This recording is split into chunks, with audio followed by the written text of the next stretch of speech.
It's my party and I'll cry if I want to, but come on, Larry. Hey, it is still Tuesday. It is Trekland Live here, Trekland HQ even. And now we are live. Hey, everybody.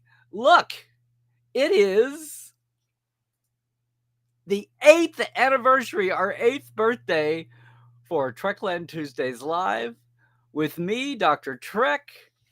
Larry Nemechek coming at you here from the heart of Trekland, as I said, through Portal 47, and yes, the Trekland Treks and everything here at Trekland HQ, Trekland Enterprises.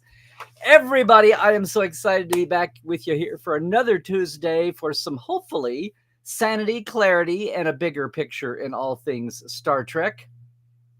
Can you believe it? 8 years, and listen, hang on. I hope you made it because later on I'm going to be giving away a little door prize, even here on free live Tuesday afternoon Trekland.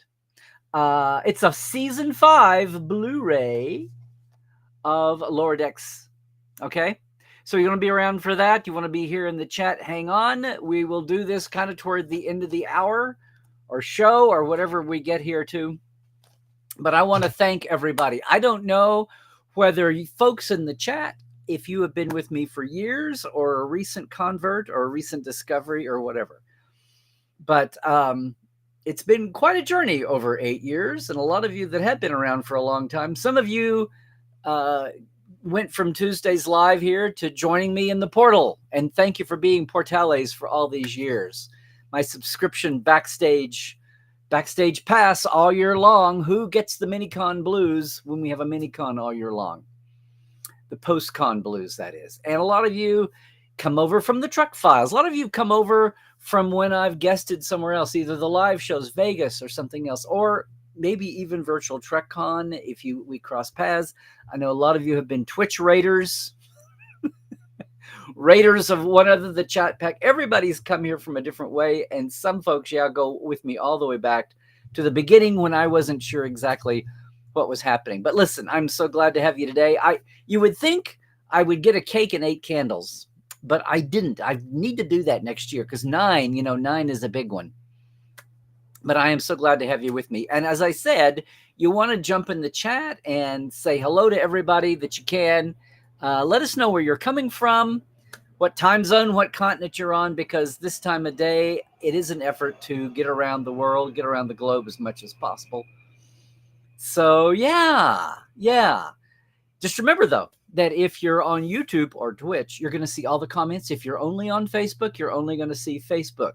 And I doubly love it, especially if you could be on YouTube, if you subscribe, and also if you feel up to it, if you feel the need.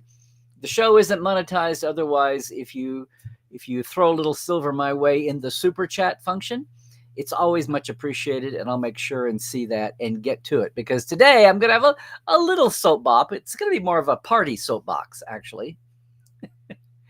And looking back at some of these 8 years of what's happened. And listen, if you're joining us later on YouTube, please leave a comment on anything you hear picking up here, because I love to have the conversation extended on YouTube. And also just think you may be able to join us around 1-ish, 2-ish on Tuesday afternoon Pacific time, 4-ish, 5-ish some weeks on Eastern. And yes, that means that everybody in Europe, in the UK, and on the continent, at least in Central Europe time, can join us at around 9-ish, 10-ish every week. So love to have you with there. And we've got our Aussies. We've got folks from around the rest of the world, too, with us at times. 8 years. 8 years, guys. See, I dressed up a little for today. I didn't do the cake, but I did this. I wanted to throw a little something at you. What got me thinking was, I've said this a lot, and some of you that were there. I mean, we started. My phone is now the HD camera. Thank you, Macintosh systems, Apple systems. But in the very beginning, I mean, I literally, the first time we did this, here, take a look, okay? This is the opening seconds of what became Trekland Tuesdays 1. And this happened because, the trailer for Discovery Discovery itself, much less episode 1, season 1, had just dropped, and it felt like the world went nutso. Little did I know it was just a portent for everything across the board to come. But this was April 2017, and Portal 47 was coming up on 2 years old, but Portal 47 was a limited subscription. You paid for it. We were all in a thing together. This thing called live streaming was still a baby in its infancy. Here's what happened on April 16th, 2017. Hey everybody, welcome Mother and Father Federation and all the ships at space.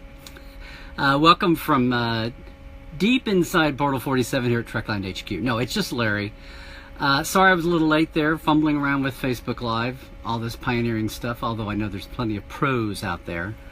I just wanted to jump on today, get some things off my desk. There's a lot going on. I know I've been a little out of it working on Con of Wrath, finally editing, and my documentary, conofwrath.com, and working on Portal 47. But there's some things that have been going on, as usual, online. I talk about them a lot when I get interviewed or on podcasts, like with Chris at the Ready Room on Trek FM. Some of the links are in this post that I made today.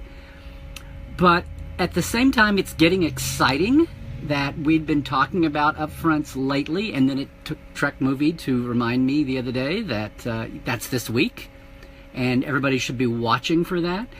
At the same time, a lot of the excitement around it is tempered by this good old tendency and good old fandom to the 10% that's just freaking out. Now, I know a lot of this is about people are frustrated and people are passionate. That's what you always say, right?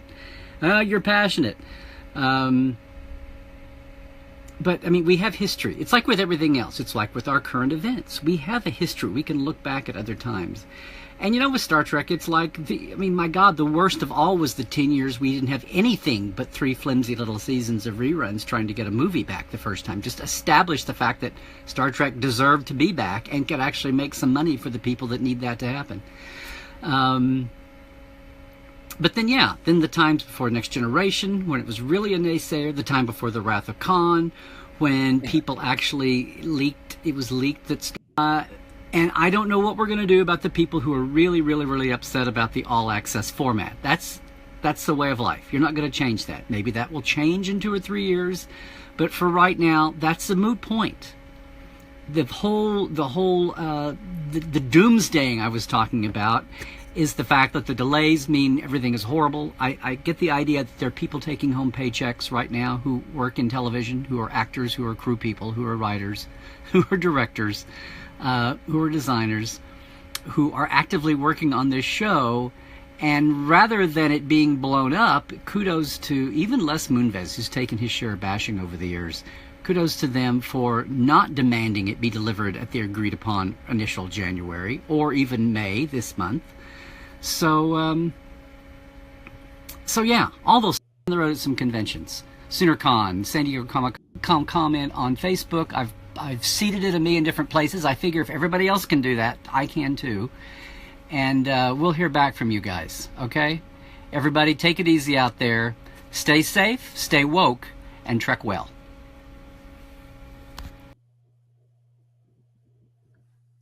Yeah. Not gonna get me back here.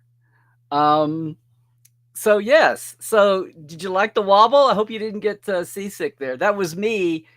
I think that was me holding my camera by hand and not even having anything to deal with it, because you don't think about how wobbly it looks 18 inches in front of your face, right? Now, I don't think that was on a Tuesday, but within a week, here's what happened. I know, it's impossible. Welcome to the debut of Trekland Tuesdays with Dr. Trek. Can you see it through the light? There it is. I know, seriously. We might even figure out how to we will work on our flipping. We will work on all that. But, hey, this is going to be, believe it or not, the beginning... Doors open. the beginning of what I hope will be just a few minutes to jump in on Tuesdays and talk about what's been going on, because it seems like we're living in a faster and faster moving world. I know, shock. But even in Star Trek, I mean, we've had 12 years of being in the desert, not used to this pace picking up like it has been. And sometimes I don't know if that's a good thing or not. Case in point, the last week, hard on the heels of the trailer coming out from CBS at the upfronts a couple of weeks ago, within the fandom realm, people debate about All Access, people debate the good, the bad, the canon, the whatever. But I don't know if we were quite ready for this sidebar coming in that's now been picked up by the mainstream media. Now, we're used to our little Trek world of media and blogs and everybody following along Star Trek. Discovery upping the game here has brought in all the sci-fi and geek blogs and media and websites. But, we've got the mainstream taking attention here because of this latest news story. And it's all about the, call them what you will. I mean, look, here's my friend Manu writing on the New Yorker, which of course is not going to show up on camera. TheNewYorker.com. For alt-right trolls, Star Trek Discovery is an unsafe place. That's bugged a lot of longtime fans. People are wondering where in the world that came from. Well, I mean, we saw some of that last year. And on the good side, the good thing about that's where we're coming from, guys. Okay. Now, listen, I have my politics, you all do too, but I think we've gotten used to. Here's an analogy that Spock would appreciate, and probably even Geordi more so. I think we've gotten used to. We always thought of politics being in the visible spectrum, scientifically, as a way of looking at it. From red to blue, violet on the other extreme. Did you see what I did there? Red to blue, right? And we're used to debating and arguing things somewhere along the spectrum. And I think what's happened is we've had people come in literally from the unseen, invisible waves of the spectrum, right? Infrared, ultraviolet. Anyway, they've been unseen. But, the good thing is the longer we know our science, the more ways we have of detecting the unknown. And, hey, we all, IDIC, yes, diversity. But we celebrate diversity all the way back to Gene. That's what was so telling, and that's why I was so thrilled that, yes, I know we took over the mainstream media, because when all of those reports started to surface, there weren't just reports about pointing it out. People got it. People knew what was going on. How can you be a Star Trek fan and not embrace diversity? At least to some degree, right? Maybe you're going to hate those Klingons and Cardassians and Romulans and Dominion and Borg and whatever, within story limits. But that was the point of Star Trek, that we often turned even our enemies, quote unquote. So, everybody. See you next week. If not soon, Portal 47, where no savvy fan has gone before. Portal47.net if you enjoy this kind of thing. Guys, we'll see you next week. Hopefully this is going to be a weekly thing. I'll settle in. We'll get this flippy camera thing settled out. No wobble this week. And, hey, stay safe, stay woke, and trek well, everybody. See you next week, if not sooner.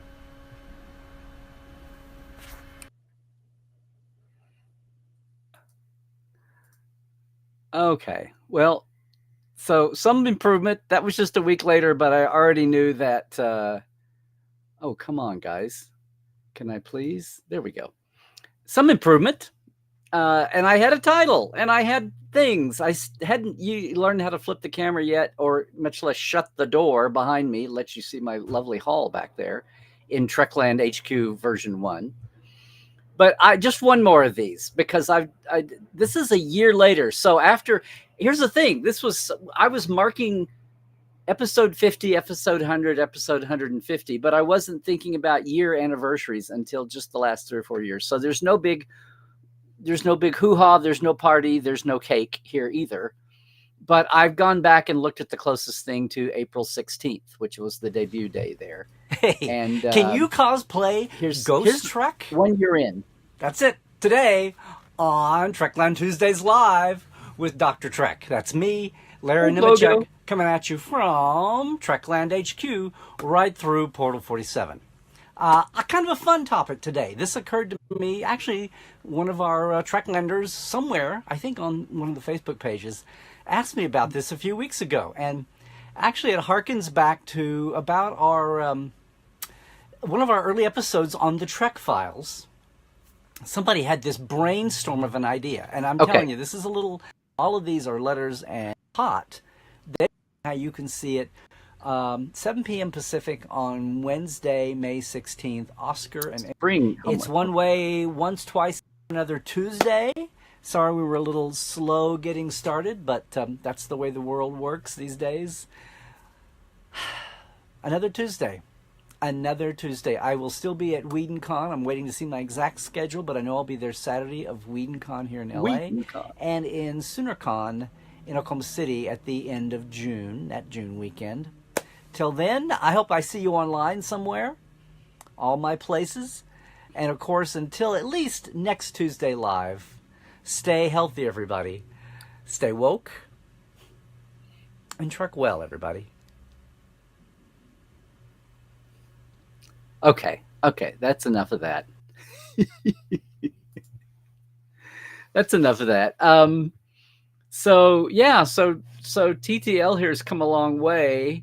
Hey, a lot of you were with me in the days, not just shaky camera, and it was a big thing to flip your camera the right way, but all the years of Zooming and virtualing taking over, right? I mean, like, for the point where many times we would have slowdowns in our capacity and our bandwidth, and I would have latency issues. And some of that was upgrading my own computers and my own gear here. And some of it was pushing the limits of the Wi-Fi we had at the time in those ancient days of 2017 and 2018. And that's pre-pandemic, everybody. The pandemic was like the space race, the Sputnik launch that jump-started all of this virtualing together. I mean, people have been live streaming for a while, but it was not everybody and their dog and their grandma. And that was, I'm watching that now and thinking those were still just HD cameras, regular D cameras. That was me still using my phone before we HDs, much less 4Ks. And that was way before. That was 2018, that last one. Now, again, I wasn't marking the anniversaries and all that, but this whole little exercise and having an anniversary and marking, I mean, it's fun to party, right? On your birthday, on your wedding anniversary, on the premiere anniversaries of Star Treks or the finales or anything that's worth celebrating that way. And part of usually the celebrating is, taking a second to just think about what the repercussions have been. Think about the ripples. Think about what has changed, what's evolved, hopefully what's evolved, and hopefully evolved. Does an evolution imply that it's something for the better? Doesn't it mean change? Not just evolution isn't just change. It's usually change for the better, change for survival, which last time I checked is usually better. I guess it depends on your point of view. If it's your survival, it's definitely better. If it's something you don't want and it's surviving, then maybe that's not the best thing. But usually when we talk about evolution, we're talking about something for a better purpose, for a more beneficial, positive reason. Whether it's just plain old survival or it's a better way to do things, a better way to think about things. And, that's come along. Here we are again, boom, 8 years. I've been thinking a little bit about what has changed since I was first done. Now, look, you heard me say it in that first one there. The toxic tubers were out and grunting, not just live streaming, but nice professional, slick professional YouTubes. You guys remember the first year or two, the confusion and the chaos of trying to get Star Trek up and running. That was all of what Discovery was about. Remember, this was announced. A new Star Trek coming back to small screen TV was announced right around Thanksgiving of 2015. So I had only been doing Portal 47 to remember all the Berman era people and older. And then 6 months in, we found out there would be a new generation of some kind, and something besides the Kelvin movies, something actually in prime. And people were excited and skeptical and wondering. And of course, we got into all the slowdowns. It's a hard thing to start up the machine. The well-oiled machine doesn't always start off so well-oiled. And we lived through that. And a lot of you folks who've just come in the last 2, 3, 4 years, it was crazy time. It was crazy time. It was like the motion picture development on steroids. And then we got into the controversies when the Klingon image was leaked, when the different trailers happened, and you got brought out the 5% right-wing trolls that I was talking about. We weren't even up on top of 2017. We still thought that Facebook was cool and fun. And Twitter. We didn't know the damage and the wreckage that algorithms were doing, because algorithms tend to, what do? They magnetize the most looks and the most likes. Well, just like rubbernecking a traffic accident, that's not the best of humanity, but people are human nature, and we're all watching this. Some of us try to resist. But it's that same thing, only magnified. It's the same thing, only on evil, poisonous, toxic steroids. And we weren't even aware yet. We were starting to get there. We had a new president in when I started this show that was making everybody look at everything twice. Star Trek had just finally gotten political with the Trek Against Trump page on Facebook in a small, hesitant, but decisive way. And things had changed. Things had started to change. And I got the way it rolled over into online fandom, even though we'd had Gamergate 2 or 3 years before and maybe not quite understood that was a dress rehearsal for a broader canvas of toxicity. And I don't want to go to all the old buzzwords because we've heard them so often, but it was baby steps. And it was just sad that at the same time that was happening culturally, we had a Star Trek in chaos. And at times those roads crossed. And it's easy now to look back and see that. But it's fun to go back and look and see how week after week, some of us were trying to, and there was a time when I thought I'd better hurry up and get this live weekly show up and running for whatever the hell good it would do, because all I saw across YouTube, at least getting all the 100,000 views and likes and subscriptions, were the toxic tubers. And there were some of us desperately trying to get our numbers in and numbers up and talk about it. And a lot of folks were doing a much better job of it than I was. They had time, maybe even budget, to be slick, and before Patreons took over and funded everything. So that was the early years. But aside from settling through, we kind of rode the rims. We kind of hung on to the Jesus handles and got through the early bit of discovery. And then after a year or two of that, had the blessing event of seeing Anson Mount be Pike and seeing Star Trek get crazy, loving about something week to week. And then demand that show. And then the news about Picard melting down the internet. And then people being a little mixed about, but just realizing what a different shape streaming was going to be, what serialized storytelling was going to be. That was the reality. And just wondering where this was going to go, and watching fandom adjust that way. And watching fandom adjust. And then 3 years in, bang, we have a pandemic. And people are fearful and cautious and torn up.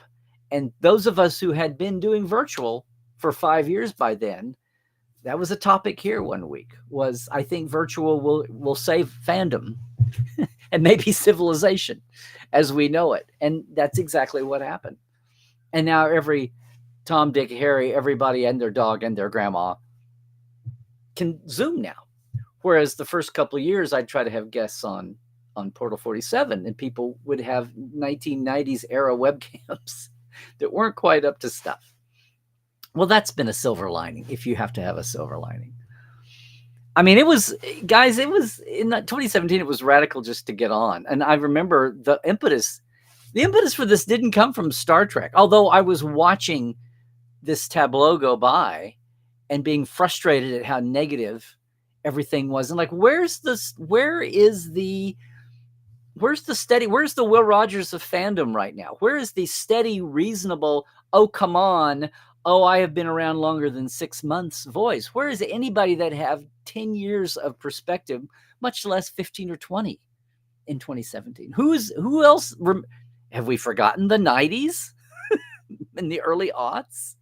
Much less, the origins of fandom that are so storied. Like, what is all this? But no, the impetus didn't come from Trek for me. It was my entrepreneur business circle, the same people that helped me launch Portal 47. And in the beginning, the big question was, do you do Facebook Live or do you do Periscope on Twitter? And I remember one spring retreat, people just looked at me and said, "Oh my God, Larry, you and your Star Trek audience, you need to be on live. You need to be on live," to paraphrase O'Reilly. And that first week that you saw was me hearing people say you need to be out on live. At the same time, it overlapped a crying need I saw, was for some sanity and clarity and a big picture. I didn't have the words yet, but that was my intention, talking about the crazy that was happening. Like, come on, people, let's stop here and think a minute. Or maybe you're not aware of this, but. And I decided that there was a space for that. There might not always be a hot, stupid, breaking news story that needs some reassurance or some sanity, clarity, and big picture added to it, but that those could be the fun weeks. And in the back of my mind, I knew I was having to be simple. Gang, that's where the illustrious signs came from. I knew I didn't have graphics. I didn't have money or budget, much less technology, to have a crew, to even have one other person switching me on OBS. It had to be a one-man band. And if it's me holding my camera and scrolling on the screen that I'm the same screen I'm watching myself on with one at a time chats. And if I went back and forth too far, I wouldn't be able to say, gang, it was crazy. Those pioneering days. Sounds like I should be wearing my bonnet and fixing the covered wagon. But that's what it was. And we got there. And, the biggest kick in the butt, there's a little bit of improvement there. The biggest kick in the butt was the pandemic. We got HD cameras. We got a better stability. I started live streaming to other channels, and thanks to Ali and Life Support Live that we did in the pandemic, and got off Facebook, and finally woke up and realized that I should be on YouTube, and that Twitter was great for gamers, but it's not the right mentality. It's not the crazy 90 miles a minute chat. So anyway, I don't know how far back everybody's going to be with me today, and we'll get into the chat in a minute. And you guys know that I'm not ignoring the chat. We will, here in this mode, we'll do that. But it was a one-man band. I didn't have a crew, and I didn't have the capacity to have guests on. But after we adapted Restream and Ecamm for Life Support Live that Ali produced, and then capacities of systems and computers, and we all it was like wartime upgrades, only it was pandemic time. And we came out of that after a year or so. And yes, someday I'll have the first time I had a guest on. But guys, within a couple of years, I not only had guests on with me, but do you remember the first week of the strike? Some of us who remembered the 07-08 Writers Guild strike knew what was coming, and it seemed surreal that we'd be doing this again. But here it came at you like a runaway freight train. Nothing was going to change. The stupid tech bros running Hollywood had no clue about the backbone of the writers and the actors, and I guess they knew the directors, not so much backbone. But do you remember the first week of the strike? It was a great equalizer, because so much of Star Trek since the comeback had been Toronto-based or run out of New York and Toronto, not in LA, not where you have a chance to socialize and meet people. And we had a whole new crop of creatives led by the writers and producers. And the strike was the great equalizer, especially for those of us who weren't in hardcore journalism or connected to a big website. And a lot of my friends that were writing stories and covering for different places, and nobody cared. The new people involved with the show had no memory hole. They had no corporate memory of back 5 years, much less 10 or 15 or 20. And Dr. Trek was not a magic name to 90% of them. So I had to get my access where I could. And of course, I'd shifted over to not doing so much writing, but to be doing this, to be on the air with you live and to be peopled and videoed. And the strike was a great leveler of that, to the point where, and along with social media, to the point where the first week of the strike, Bill Wolkoff from Strange New Worlds, who wound up being a site captain and one of the major voices, the Trek voices who were involved in the strike, we tried an experiment. And I met him on the fly to do this. And I said, would you come on?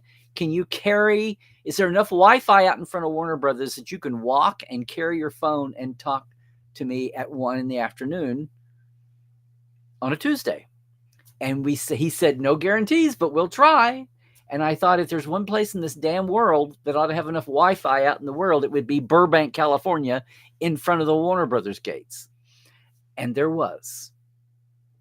And he walked and talked and briefed people on the strike live, walking right here on Trekland, one of our finest moments. And then the next week, I didn't do it live, but I went down and talked to several more at the same site, Carlos Cisco and Eric Robbins, a couple more of their former compatriots at Trek, and went out and did a film. And then, of course, the best thing was the first Star Trek day outside the site. And we did Kyle and Scott did a wonderful job on a video that I just took a ton of video. And I did a little live, but we put it together. And it's one of my favorite all-time YouTubes that we did on my channel. The channel that I never promoted until I realized that I was way late to do that. But there you go. We've come so far. 8 years has allowed us to jump on something live. Sure, you can be at a convention live. You can be at a press conference. You can be in an event and be live. But we can also do things like be live on the strike lines of the hugest strike since 1960, with the writers and the actors out together. It's amazing to me. Back in 2017, to think that we'd be doing that, much less now have the capacity as a one-man band to have guests like last week. Brian Volk-Weiss. So many guests. It's wonderful now because Portal 47 was always the backstage people from the shows for me. The Trek Files is a very limited historical relevance, but Trekland Tuesdays Live now is the place where I can have authors. We can have folks in merch and licensing. We can have authors who you actually know as an actor, like Nana Visitor recently, right? Or Jay Chataway, the composer. It's been a lot of fun to have guests when something presented itself. I don't go out hunting, and to have guests on special events. Doug's been a guest here to help me mark an anniversary. Aaron Walke has been a guest. I should compile the guests. I should do a guest wall the same way I've got the regular Portal 47. That's so outdated. That's about 4 or 5 years in, and that's a fourth of who we had for 4 years. But that's been exciting. And what's also been exciting is these folks and the people that came before them, all of my TTLers, because a little bit extra like that has helped do things like provide the Restream and the Zoom subscriptions. In the beginning, put in for infrastructure to be able to do things. But the technology has evolved. So we've ridden the wave of that and been able to do things like not only have guests, but go out live and walk the picket line. That was amazing with me back here. It was just so radical to even be on doing this. It was another step from just recording podcasts, audio, and then camera streams, and then some live streams, sure. And then to have a produced show with multiple people, whether it was multiple hosts or it was a host and a guest. And again, we had, and to come out of all this, where for 12 years, Star Trek was frozen, Star Trek was static. And to come in right as things were thawing out, although the tech had been around for a while, that's been amazing. But what else what's changed in the world? We've had a whole generation now. We've had 5 different series, more to come. We've had a movie. Yeah. we've had a TV movie in the old sense. We're still waiting on a theatrical movie, right? But what has changed? Have our attitudes evolved? 2017 had the DS9 comeback and Voyager and even Enterprise. Had that comeback trail, had the Netflix revolution soaked in enough that people had a completely different view if they had one before, or if they're all coming to fandom now and they never carried that. You have to sit down and explain to people what watching DS9 on the dinkiest station in your market was like once a week when it got bumped for the NHL game or the NBA game in your market. And if you missed 2 or 3, you felt like you were behind, even if you had them recorded. And of course, it was hard to find the recording times because when a game bumped it, it's the same thing as when NFL football back home watching TNG for me on the NFL, on the NBC affiliate, did not always come on at 10:30 Sunday night after the local news because if a game went to overtime, your VCR recording times were messed up. And you finally just had to say, start and play for 4 hours. And I hope somewhere in that 4 hours of tape, or 2 hours of tape, we get the hour episode. Hopefully the game didn't go longer than an hour because they would always bump the primetime shows to run in full, right? Anyway, those are historical moments. Someday, gang, you're going to be explaining to people what life was like before Zooming and before live streaming. It'll be like trying to explain to kids what a typewriter is or what a rotary dial phone is or how you played records on a record player.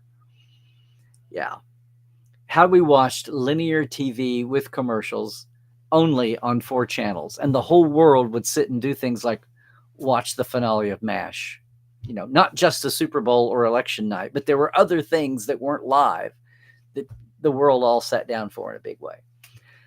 That's the kind of thing that just in 8 years has already radically shifted so much. The things in our delivery system, the way we look at the delivery systems and the content, I mentioned in those early clips, half of the brouhaha about Discovery was just the CBS All Access, just streaming and paying for it, or streaming, and how the hell does it work? And we've moved way past that now. We've come full circle. We've survived peak TV and cinematic TV, and we've survived the strikes, and now we're looking at the Emperor Has No Clothes on the streaming business model. And are we going to rebundle now to the point where we've just got cable without the cables? Is that where we're going to be? What the hell's going on with audiences and free? You know, what's been the Napster for video? People getting everything free on. What's the turnaround? Why invest in bonus features on your Blu-rays if if they're going to be on YouTube in a year? How do you deal with that as a capitalist society still trying to do fun entertainment media? Yeah. But one thing's happened. I mentioned this at one point, and I don't know. Let me see if I can get to it here.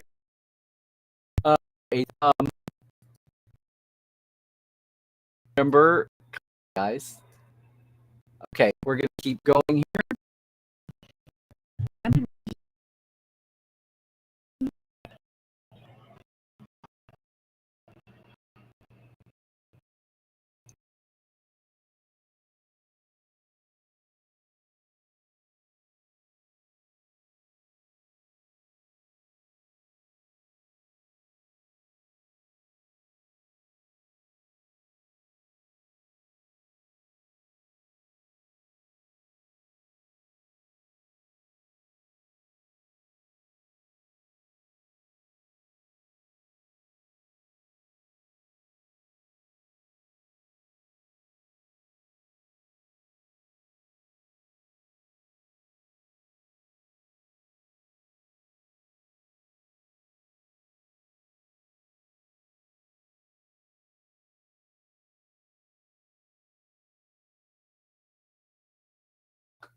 There we go. We're back, I guess. Talking about this. Guys, I feel like these days have passed. Do you remember this cartoon? You remember this meme? Has the world moved? Have we so been focusing on the 47 times that Alex Kurtzman has been fired and rehired that the blow has softened against these two? Now that's obviously a meme bit there, but come on, can I go? Brandon's been on, like I said, he's been on this 10-year apology tour. He was great. He was great on the cruise. I think some people were actually shocked at how much he was owning up to, but he's been saying that for over 5 years at least now when he's out there. And I think he's older and wiser, and he was such a young buck at the time. But it's like we get so into the world ignored DS9 and Voyager and piffled at Enterprise. And now look at the heights they're held to. Those two bums were just the lowlife of Trek. Yeah, we'll ruin franchise for food. And now it's who is in charge now? Well, they get the slings and arrows. Everything evolves, everything changes, and generally with Star Trek, everything goes to the rosy. Generally, the sentimental. I mean, people accept the third season of the original series now. The faction that hated what Fred Freiberger did to Spock in the third season just bastardized his character, especially with Enterprise Incident and Cloudminders. Spock would never talk like that. Well, now he's died and been resurrected since then. So who the hell knows? And now we're playing with timey-wimey time streams, apparently with no playbook or no end game in sight of how things will be standardized. So your perspective shifts over time. But that's what I wanted to get to. And sometimes we're so busy, especially when we had Fresh Trek 50 weeks a year, when we have been so in the thick of it. And, the Trek Industrial Complex, the podcast Industrial Complex. Hey, I'm in that group, I'm telling you. But so much of the world is doing this, and so many people have turned. I'm not knocking that. The mom and pop podcasts and the mom and pop live shows and streams and all of that. Hey, this is still a one-man band, gang. This is still a pop and pop show here. Me and my expensive graphics, right? Thank you, though, Scott and Kyle, for cleaning up my one-man band every week on the edited version. That's with graphics added. That's a marvel. And that's another part of what's happened here as we've evolved, right? Taking the time to edit and add graphics. But whether people sit at home and do it in their basement all day 24/7, or they're finding ways to make it work, we're in this fan opinionated, soaked culture. When I did that first one 7 years ago, it was starting to pick up, but it felt like all the wrong people, all the wrong opinions and attitudes, very skewed. Hey, everybody's entitled to their opinion, but why were they all the same? And why were they coming up? I'm not pointing to extreme right or left. I'm just trying to exploit the extreme anything, and not representative of the very real life people I knew were still out there, whether I saw them at a club meeting or most of the time online, although some people have a problem adjusting to online, but most of all in real life at a convention, or the people I knew in my neighborhood, my locale. I knew most Star Trek fans weren't like that. And it took a while, and streaming is not literal, not linear, where you get the commercials and you get the ratings every day, every week, every month. Streaming was this hocus pocus that allowed some of this to hide, not intentionally for the toxic tubers, it's all conspiracy based. But that opened the door for people to bash and question, and Alex Kurtzman's been hired and fired 47 times, all of that stupid shit. And it was just a world changing so fast.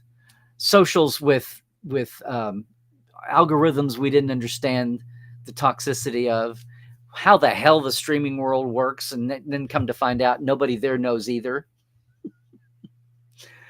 It's been an interesting ride these 8 years. I'm trying to oh, come on.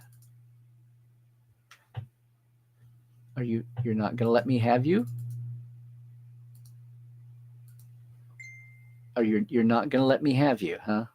Okay. These guys, this is what I mean.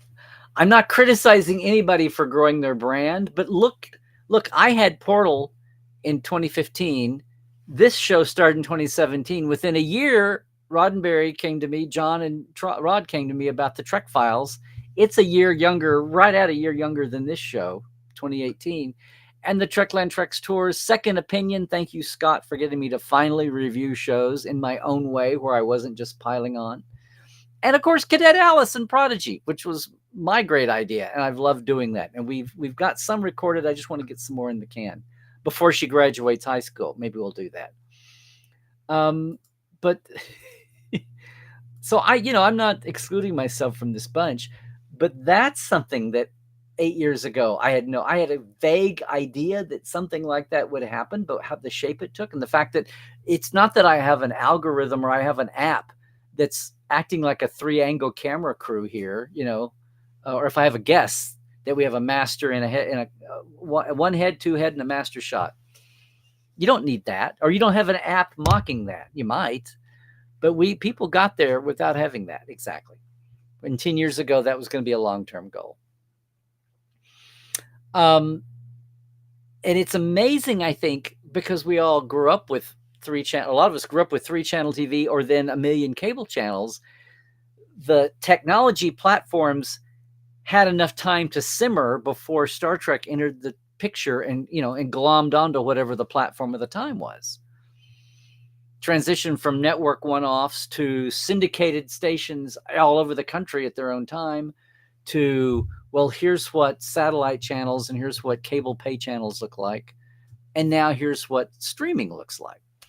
And all those evolutions and how it affects our Star Trek. And then of course, how the culture is reflecting Star Trek and how we've been trying to, how some people are a little thrown that, yes, Star Trek has always been woke and political, but really to this extreme, we're going to pedal to the metal it to make up for all of society's sins? Well, maybe we should. It'll all be on the back of Star Trek to do it all at once, and it'll do it in 5 years. Plus, we'll be cool by being serialized, and we'll be as good as Game of Thrones in our gore and violence and our visual effects. I mean, all those stresses going on at the time, and things are kind of settling in, I would say. And you want to lump all of Kurtzman Trek together, that ain't happening. It's a huge spectrum, and it's a huge evolutionary spectrum, much less an intentional and tonal spectrum. And I think people have adapted to how streaming works. I think people have adapted to how serial works. I think writers and producers have adapted to how Trek adapts to streaming and serialized. And you don't have to carry a season with an arc that everything else is secondary to. You can have character arcs with a season arc woven through. And my God, if Lower Decks the last couple of seasons, you can have the season arc with just a light footprint until you need it to finally rear its ugly head. And that was animation. And yes, you can do Star Trek on animation. These are all the awarenesses. Awarenesses, is that a word? These are all the things we've come around to see in 8 years, aside from just, everybody having a much better HD camera here. And if somehow your connectivity goes down, you can still keep going. I don't know, gang. What do you think? What do you think here? I think that's going to do it for me. Yahoo! Next time I will bake a cake. I'll have to pay for another candle, but we'll do that. Maybe I'll have the birthday crown then. One year I had a little cheapy homemade birthday crown. But no, anniversaries, landmarks are times to ponder and reflect, depending on what it is you're doing. It's crazy time culturally, socially, politically in the States, around the world. Have we evolved in how fandom sees Star Trek? Have we evolved in 8 years of not taking Star Trek for granted? Have we evolved in getting back as the kids in the 60s did and the 70s during Vietnam and Watergate and the throes of the civil rights movement and the women's liberation movement and the gay rights movement and the ecology movement.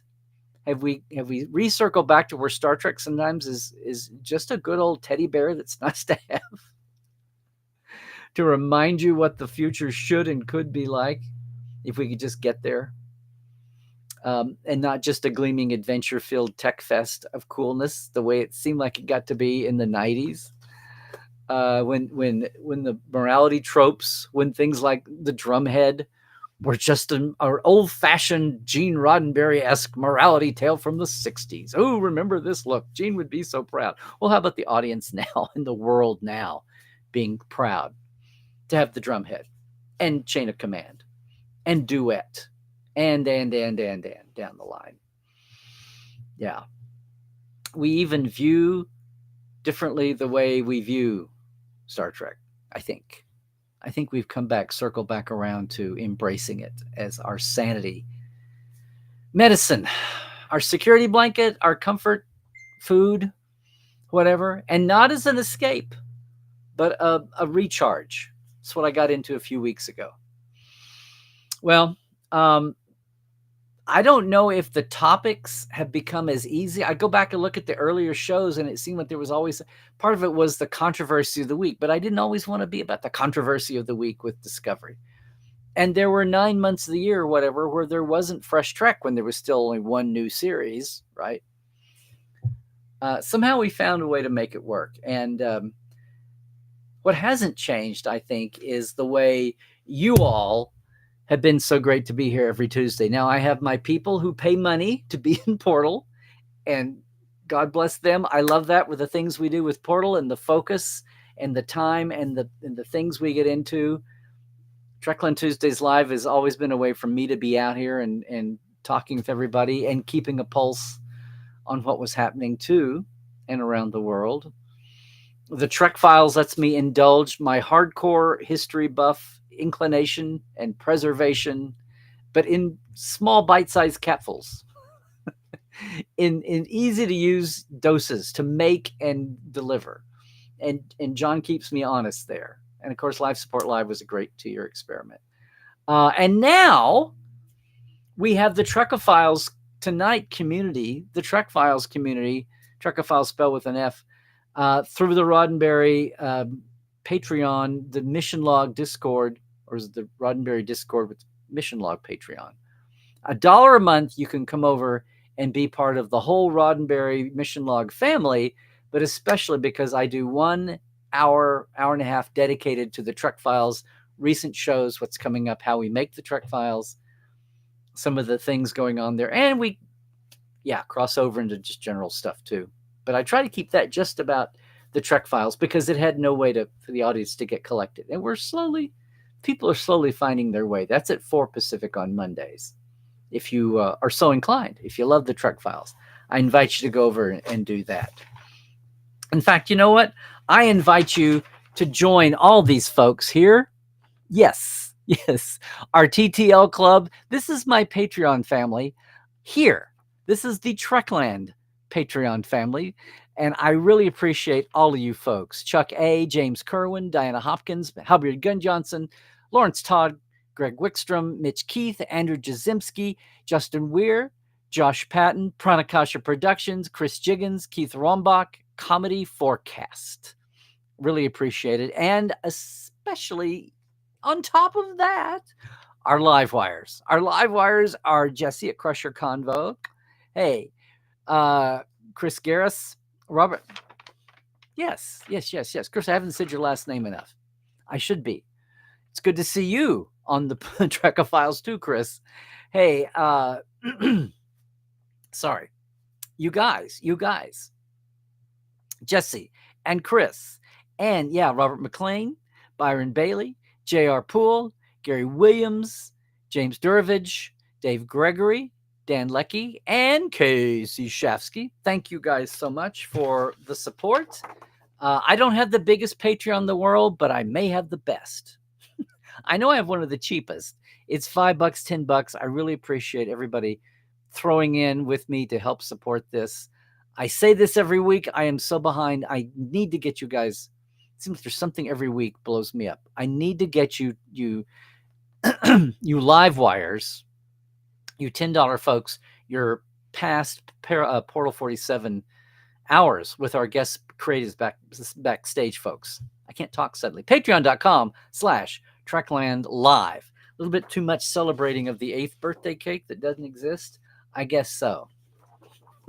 But speaking of the Trek Files, this week, the new show up today, 13th season, and it's the annual, semi-annual, every season, dive into the fan mail bag. This week we're doing fan mail from kids again from the 70s. It's wonderful. And if it's fan mail week, that means great friend of the show and co-producer John Champion is on mic with me to look at some of the mailbag letters we pulled out from kids and young people from the mid-70s, generally about 75, 76. So that's the Trek Files, wherever fine podcasts are caught, or at thetrekfiles.com on the Memory Alpha page, which is so easy to find and so easy to hot link to. And one more time, gang, treklandtreks.com. It's starting to heat up. If you are coming to LA or thinking about it and you've got a day spare and you want to do your own customized away mission, I will help you find out what there is to look at.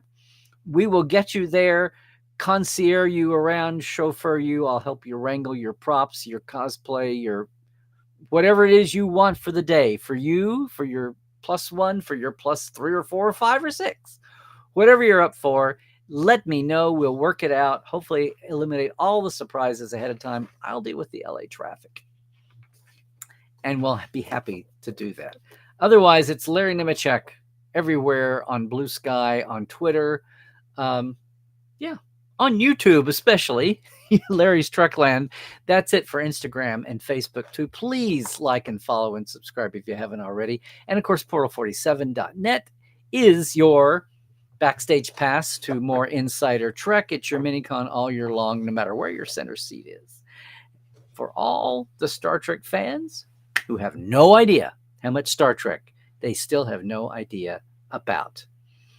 That is going to do it for the live show here. Aside from, we're going to memorialize this. Let's do this now. All right. I'm going to take the break. We'll get into the chat in a second. But before I do, before we leave today, and you YouTubers, make sure and make a comment and try to join us live some Tuesday afternoon, right? At 1 Pacific, 4 Eastern. Or at 9 UK time, 10 Central. But for right now, let us give this away. Now, here's the thing. I'm going to look at the chat. I'm going to look here, and I'm going to double check myself. Where is it? I know it's right there. Come on, kids. Wait, where are you? I was just looking at it. Yes. Okay. We're going to do trivia. I'm going to stand by here. I hope everybody's in the chat room. Now, I'm going to back scroll and look at chat in a little bit. But I'm right now marking this, okay? I'm at 1519. Yes, this is a giveaway. It'll be on my postage to get it to you, but you got to get me the winner, okay? I was advertising this, so I hope everybody got here, and I hope people hung around. Here's the trivia. I don't like to do this live in chat. I much rather do it the way I do an open house, where everybody has registered and I have names in a hat. It's very fair and completely random. This partly is who can type the fastest, but I'm hoping it's a short answer and also something that will make you think for a moment. So it's not just like, what is Beckett's last name? I mean, it's, not like that. What is Boimler's whole first name? Not like that. Those are not the real question. Or if you're ready for the question, call Grandma back in. Get everybody back in the room. Here we go. Are we ready? Are we ready? Okay. The creator and showrunner of Lower Decks, Mike McMahon, first got on the professional Star Trek radar with a book he wrote. There is a one-word main title name for the book he wrote, humorous about next generation. What was the main first word title of Mike McMahon's comedic book about TNG? It had like a longer byline. Yes, Christoph. Oh, I'm sorry. Shit. I've got to redo this. I meant to say I can't send it to Europe. I'm sorry, Christoph. Don't shoot me. I meant to I meant to say I can't. I've got to do domestic US only. I know.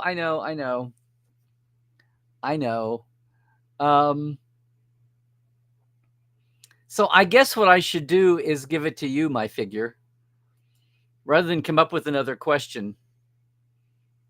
I'm sorry, Christoph, I appreciate your support all the time, Christoph, but I can't send it to Europe, especially, I don't know now. It may get hung up in customs somewhere. So my figure, you're domestic, right? You're in the States. Yes. Well, yeah. And Jesse, you had it right. And Carl, you had it. Yeah. And just as hey, guy, I've started to like get things unpacked a little bit. I actually have like main books right here at the shelf again. And just in case anybody's wondering, there we go. There it is. Did I get him to? Oh, I still haven't had him sign this. So my figure, get me your address and I will get this where'd it go? What did I just do with it? Well, I'm sorry. Oh, there it is. I lost your DVD. This is a Blu-ray. So there we go. So my figure, I will get this to you. If you're in the States, yes?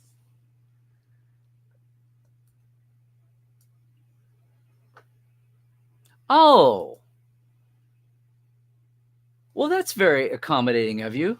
I was so proud of that question. See, it was perfect for this because everybody had to stop and think.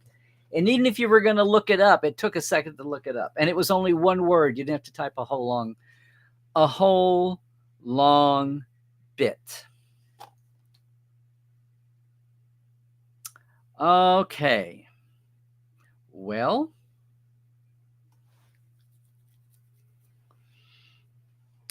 I have not had my head into Lower Decks. I'm trying to think.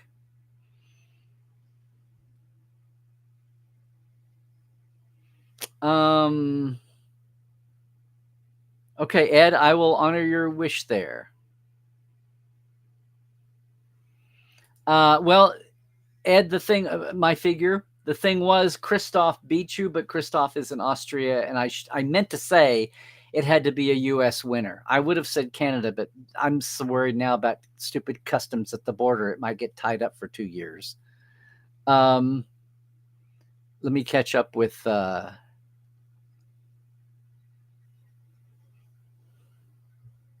No, Christoph, it's not your fault. That was on me. That's on me. I just totally forgot.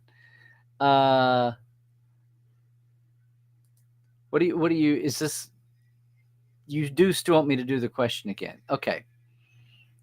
Okay. Yeah. Let me do that. Now I've got to think of a question now. Let me see. And not just a question, but a question that fits this format, that's as fair as it could be. Not fair about the knowledge, but fair about the stupid technology we're dealing with here, which I just praised a minute ago. I know.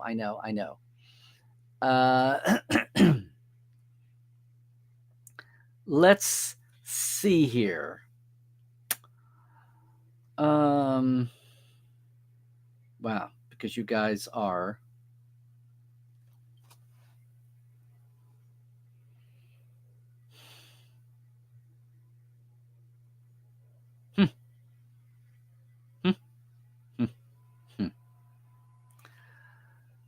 Gang, you are catching me not at my best. I'm trying to corroborate something that I think will work here. This is scintillating video, I know. And we're live. We'll do it live. Badly, but we'll do it live.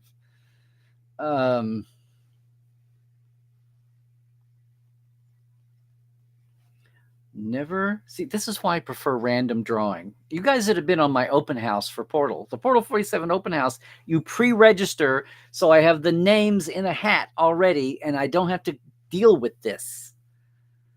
That is why I always have people register for the open house, and I go through that hoop so we can have more fun with the giveaways. I just want to check something before I throw it at you, because it would not do to blow a question answer dynamic on your 8th anniversary show special.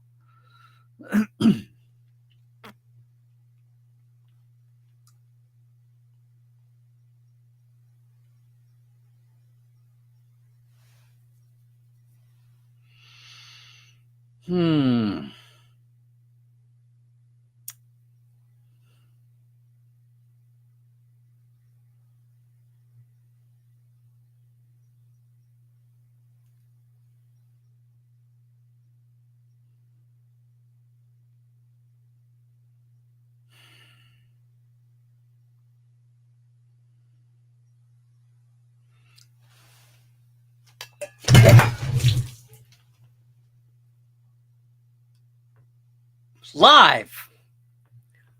We'll do it live, he said. Okay, drink well, everybody. We're going to take a short break while I think of a question and get a towel. And then we'll be right back, okay?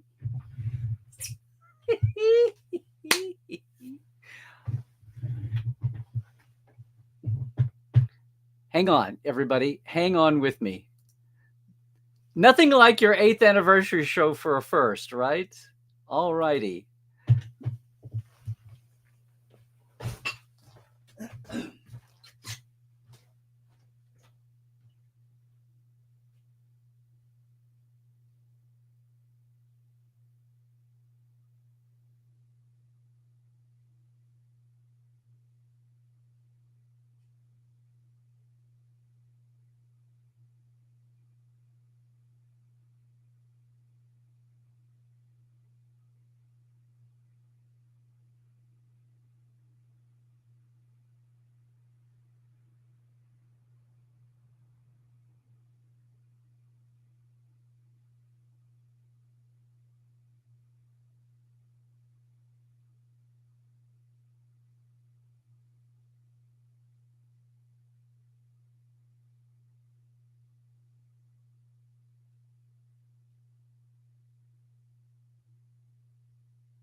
Okay, 10 years of Portal, 8 years of this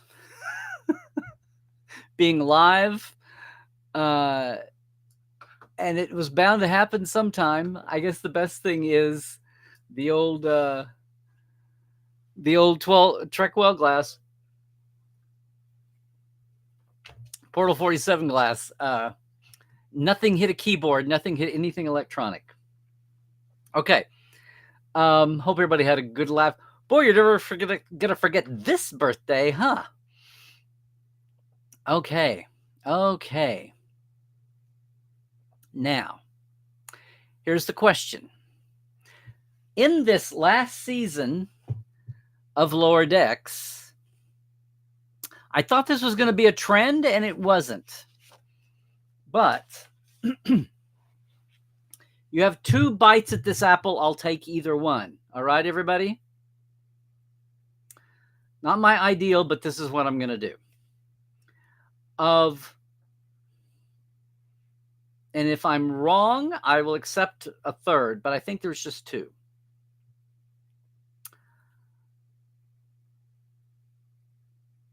There are, of all the episodes this 5th season, okay, 2 of them were clever adaptations of a movie title. Give me either one.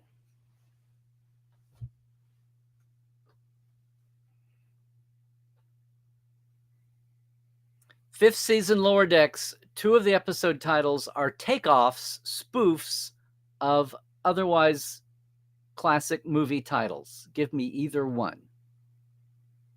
And yeah, that means more than one word to type. There's a hint.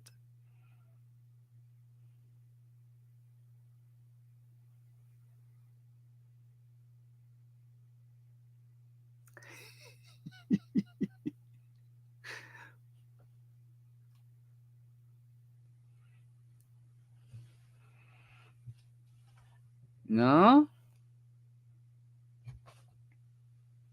I didn't say they were Star Trek movie titles. I said they were movie titles.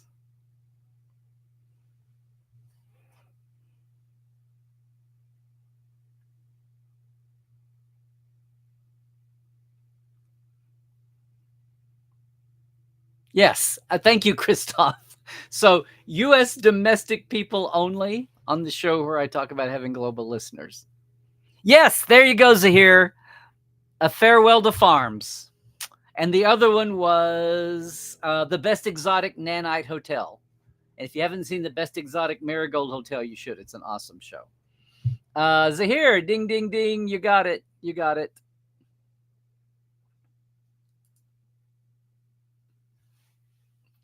Yep, there you go. And Carl, that's the other one.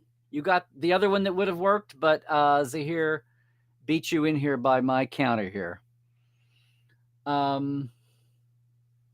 Yeah. The good, the bad, and the ugly. No, that's not a thing. Not a thing. There you go. Okay, Zahir, you are domestic, right? You're in the U.S. You know what, Christoph? I'm thinking somewhere in the long litany of movie titles, there probably is a movie called Shades of Grey, not just the TNG episode, but yeah.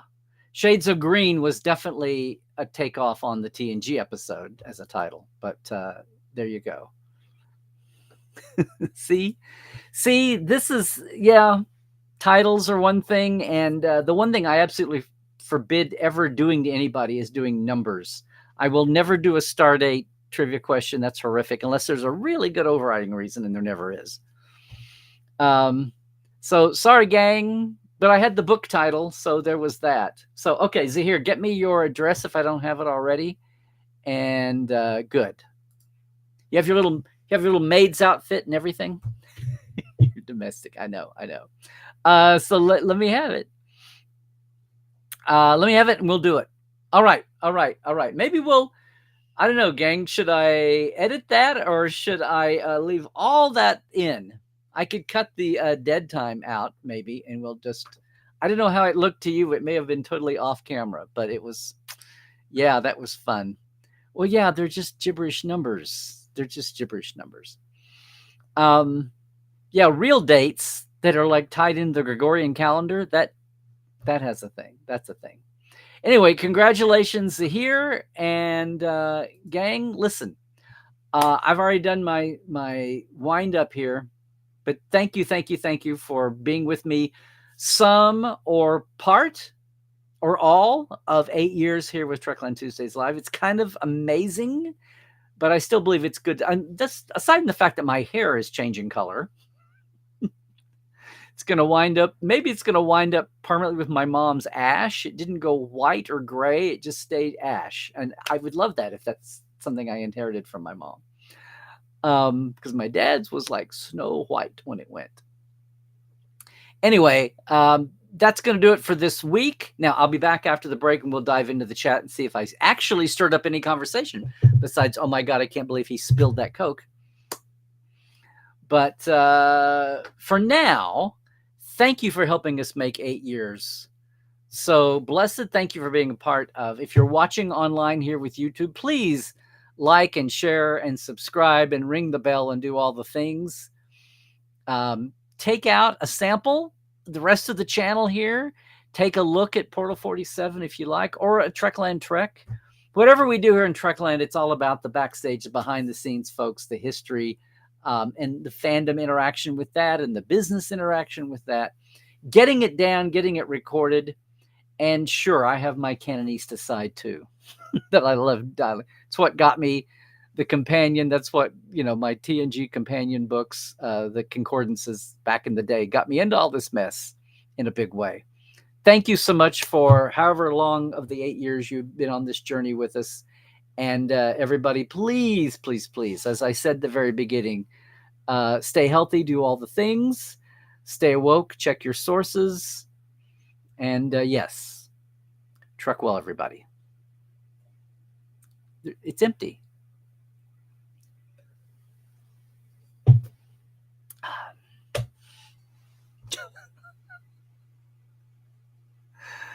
Okay, now we will go back and see pre-spill.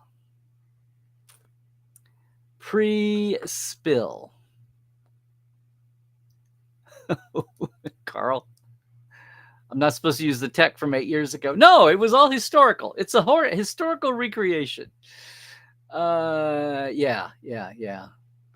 Did the it did. The chat. Okay, gang. When I lost connection, I lost the chat from above that. So if you had something really, really cool you wanted to bring up or ask me, you have to repeat it. Basically, if it's further back than top of the hour, if it was further back than 38 minutes ago, if you did it in the first hour or so, the first 45 minutes, you have to repeat it. Sorry about that. But that's twice in 2 weeks. I didn't need to celebrate the anniversary. That's what you meant. I didn't need to celebrate the anniversary by going back. Exactly.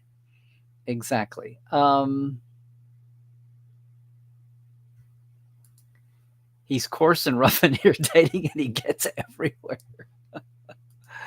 Yeah. I'm glad I was able to emerge from the wormhole, though. Yep. I need to go find it. I've been out of town, and everything suddenly started spiking up here. The cruise, things for the cruise people, stuff. There you go. People still hate seasons. Well, there's different reasons to hate season 3, or the third season, as we used to say before we were all DVD Netflixified.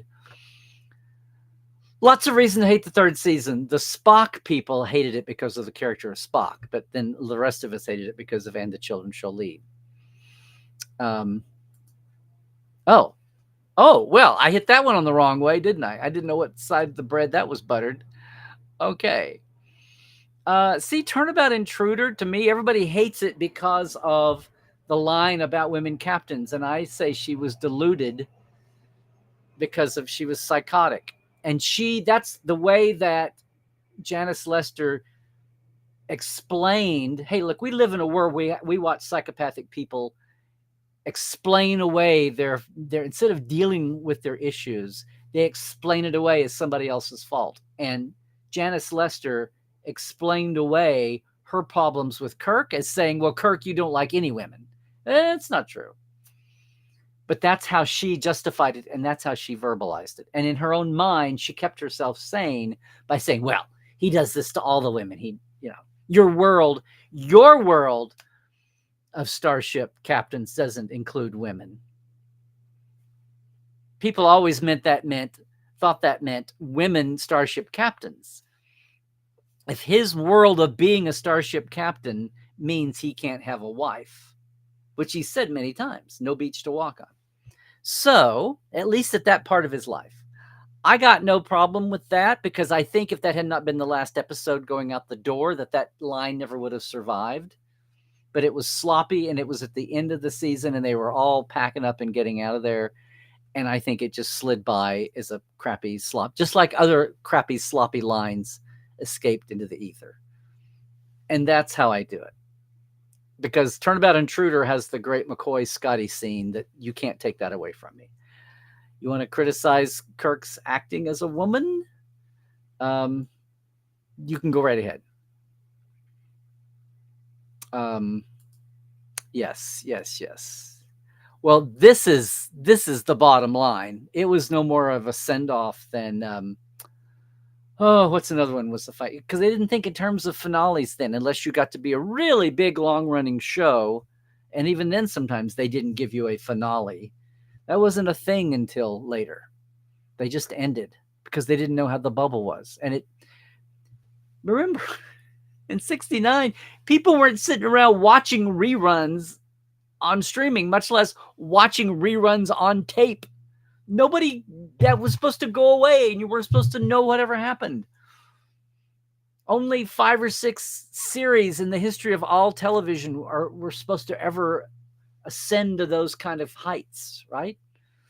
I mean, what was that was '69. The Mary Tyler Moore finale was 8 years away. The Cal Burnett finale was 8 years away, 9 years away. Things like that. The MASH finale was 13 years away. Let's see. See, Ma, I understand. I'm not taking away anything that you might have thought that way. I'm just saying that to make up for what I think that line wouldn't have existed the first 2 seasons. I think it was not just that it was third season, but it was everybody's just gunning for the exits on the last episode. The writers, first of all, and because they're first on the food chain, they're first in the flow. The post people are the last out the door at a hiatus. And that's how I justify the fact that it's even on film and we have to put up with it. I'm just going to say that was that.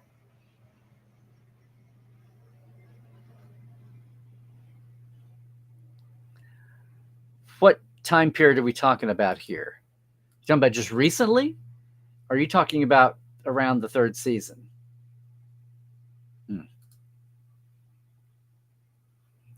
Thank you, Jesse. You may be one of 50 people that watch it know what I'm even talking about.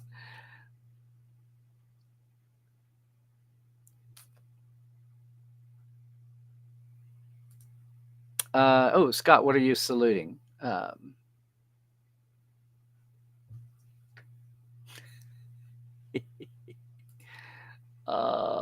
Let's just get rid of him.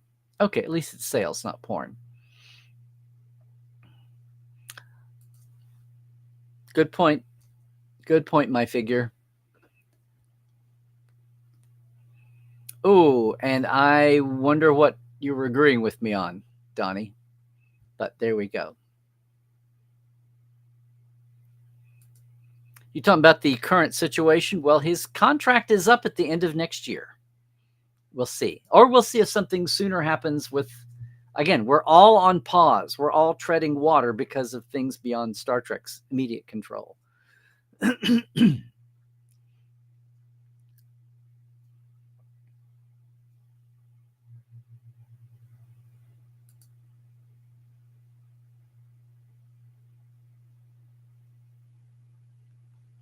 I would say we've gotten a good franchise at times. There's lots of, and I think things have gotten better. But we'll see. There's some attitudes that I think need to be corrected. Streaming has killed a lot of good TV. It stopped being TV. It's not content. Are you knocking the word content like I do? Content is like applesauce. It just run it through the factory and fill up the cans, or dog food or something.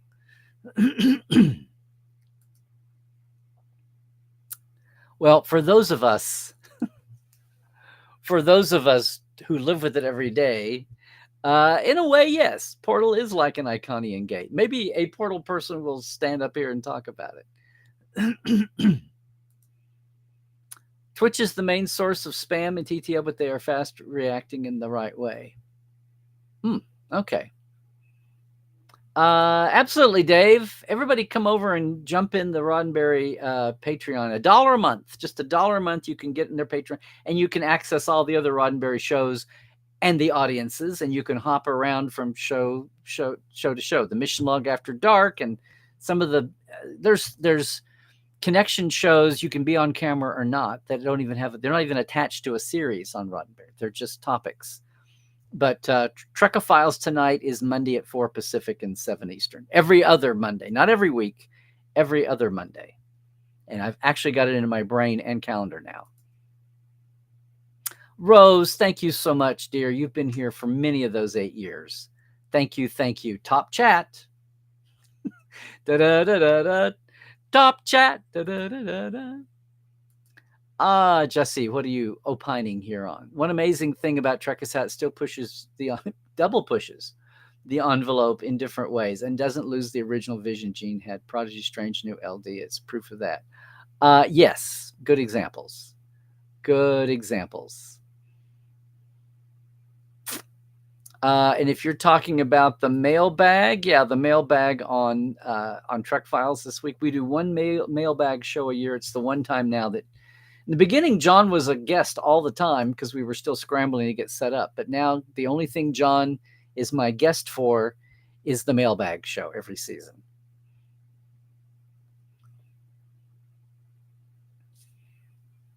Oh, okay.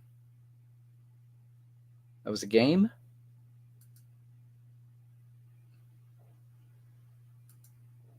What is Beckett's last name? Beckett Mariner. Yeah. Okay, now we're into all the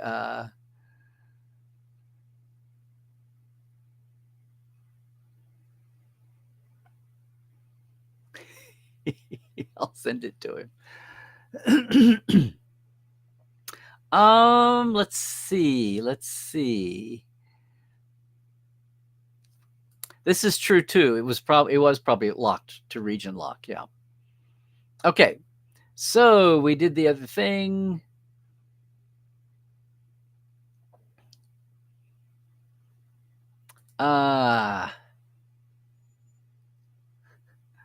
Well, we made up for that, Zahir. Christoph, it was not you at all. You were just, that was on me. On me. Okay. Well, that's interesting to be. See, you were a minute behind, maybe tech-wise, but not thought-wise. I'm just wanting to see what anybody says about spilling.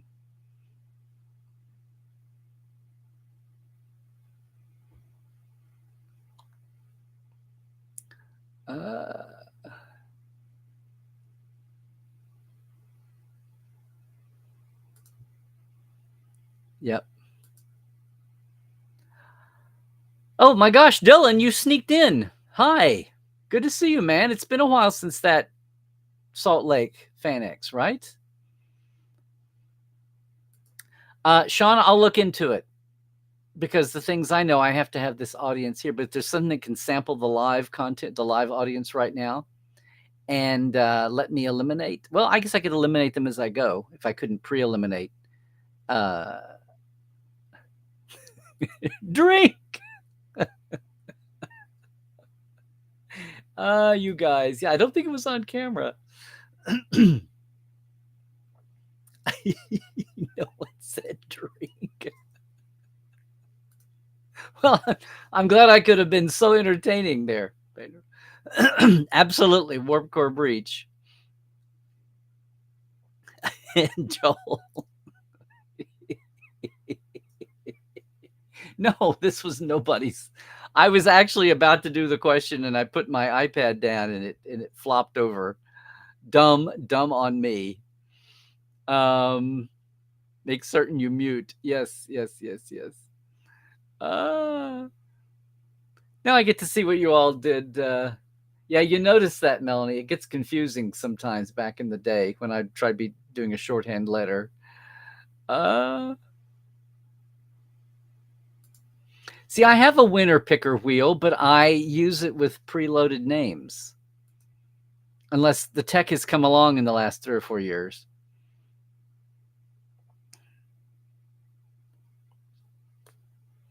Is this really Christoph? Because any kid that watched World War II movies knew what Achtung meant. Achtung, I thought Achtung meant attention. Because you'd be in a German thing, Achtung, Achtung. It would be like the voiceover about to announce something. I always thought it meant attention, attention. Mm-mm-mm.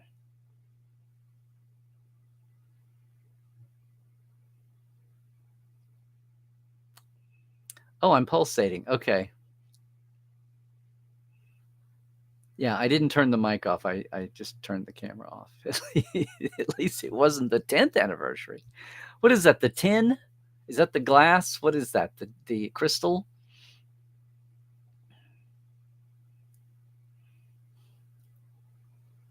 Okay, then we have our winners. Farewell to Farm. So yay, Zahir, you're going to send me your address. And all right. At least it wasn't a number question. Absolutely. Okay, gang, I'm keep it for posterity. Well, I could sure use the prosperity. Very good. Very good. This is kind of where I'm going, gang. Yeah, leave it in. Cut the dead time, but leave it all in. Yep.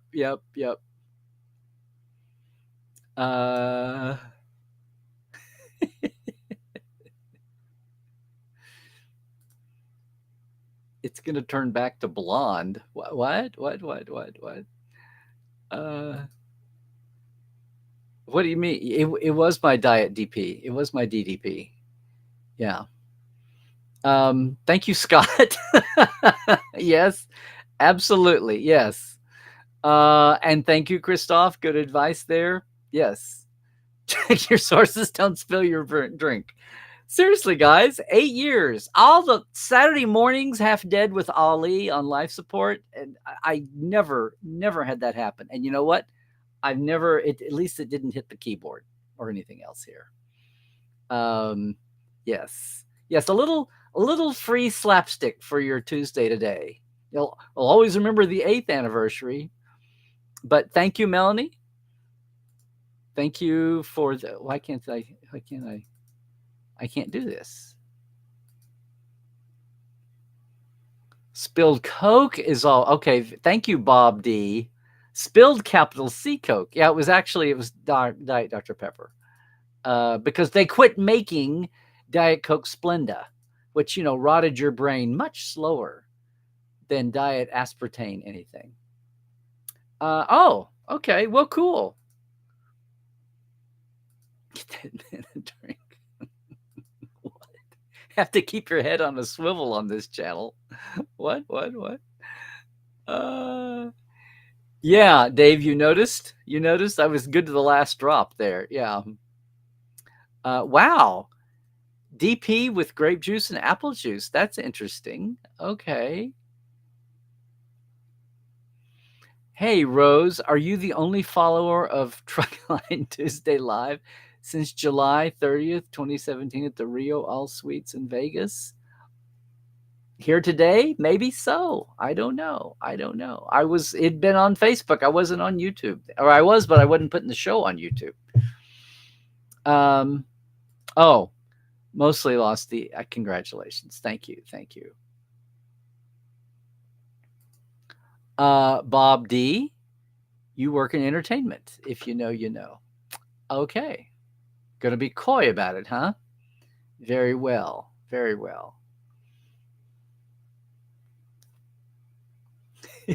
Jesse. Okay, point taken. Good enough. Yes, Kirk like most women. Yeah. Munsters didn't get a proper ending. Did the Addams Family? I mean, come on. Gilligan's Island didn't, but they got the TV movies later. you know. Kirk's pocket. We're overlapping Star Trek and Mary Tyler Moore. Yeah. Interesting take there, Joel. Yep. This is true too. Of course, that's the way anything on videotape was just seen as like a chalkboard, like erase and redo it. The original moon landing tape was scrapped. Someone recorded it off a monitor for themselves, and that's the copy we have now. That figures. I think I had heard that before.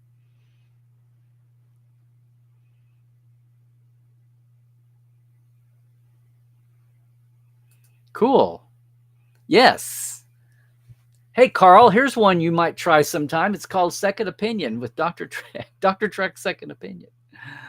Oh, sorry. We can edit that out. Yeah. Thank you.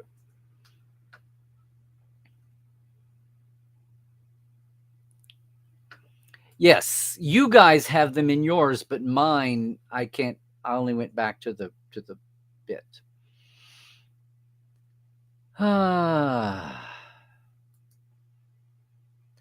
The factory. No, that was somebody took Pulaski's hair and photoshopped on him. His wig didn't look anything like that. There's pictures of him in his wig, but the fact that he's on the bridge with the wig on, they nixed the wig when he auditioned before those sets were built or people were hired. That was a completely Photoshop. It was meant to be a joke. They weren't trying to fool anybody, but a lot of people were fooled without trying.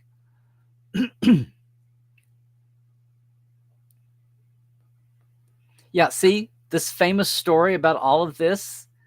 That was in early 87 before they'd even built the sets. Or they were working on the sets.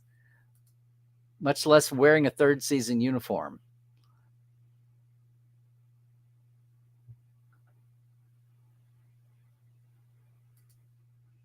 Actually, Sean, Gene had some colors, and Michael Westmore, Gene wanted it to be either like gray or a pink, and Westmore, they did them, but Westmore steered him away from those, and they wound up with the yellow. They steered him away from the bubblegum pink and the battleship gray. It's one of Mike Westmore's great stories. And then those test footage frames emerged that showed it, different things.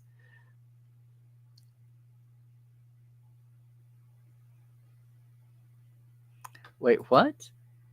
You bought 3,000 euro worth of Eaglemoss ships while the woman next door claimed I assaulted her. Fist style. I focus on the collection of. Okay.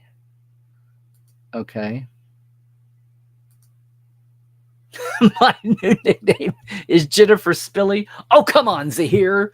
10 years of that, I've never spilled anything? Really?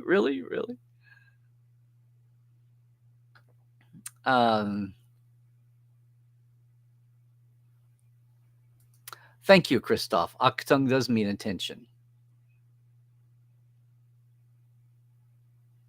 If you're near someone's glass. Okay, well, next time I need an automatic Achtung sensor here for my glass. Oh, that's too bad. Oh. Sorry to hear that. It just makes this dream one we will never forget.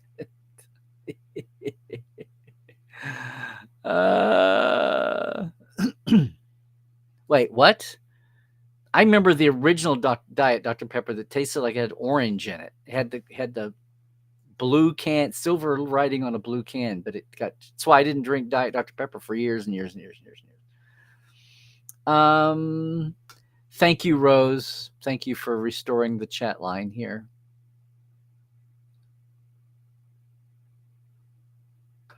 Yeah, then there was the one that they shot. Yes, it was from Violations, but it wasn't that hair. Yeah.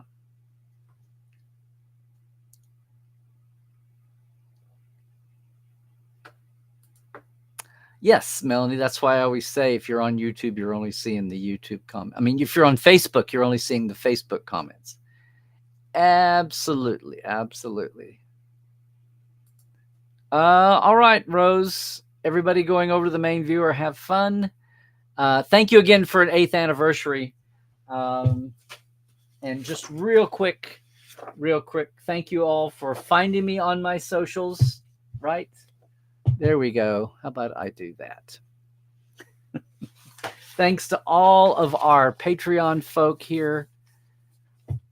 I've only had the Patreon probably for the last 5 years or so. I was watching some of the older episodes where it started creeping in. But thank you for that. And yeah, there's the Patreon if anybody needs to see that. And don't forget the Trek Files too. And our new Trekophiles tonight, Discord Live, 4 p.m. every other Monday. You get in by getting into the Mission Log Patreon so you can access the Roddenberry Discord and get everything else besides Trek Files too. All right. That is going to do it for us. I'll see what shape my floor and my chair are in, and we will get on with it. What is happening this week? It's a calmer week. I've got work to do, but we'll see everybody. We'll see everybody next Tuesday. Stay woke, everybody. Stay healthy, and trek well.